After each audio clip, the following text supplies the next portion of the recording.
Hey everyone, today's design is these geometric candy corn nails. To start, I applied a base coat to all of my nails and then I painted them with an opaque white polish. Once the base was dry, I used a detail brush and black acrylic paint to create an outline of mini triangles. I first drew an X across my nail and then added an intersecting line in the middle. I then painted two additional lines parallel to this line, creating the first triangles. I continued adding intersecting lines until I had a nail full of triangles.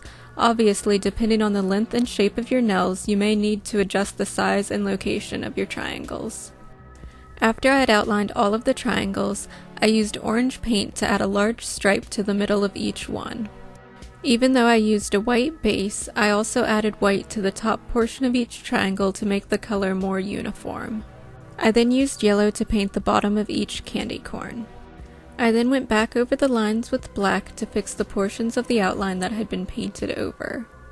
To finish up, I sealed my nails with a coat of Topcoat.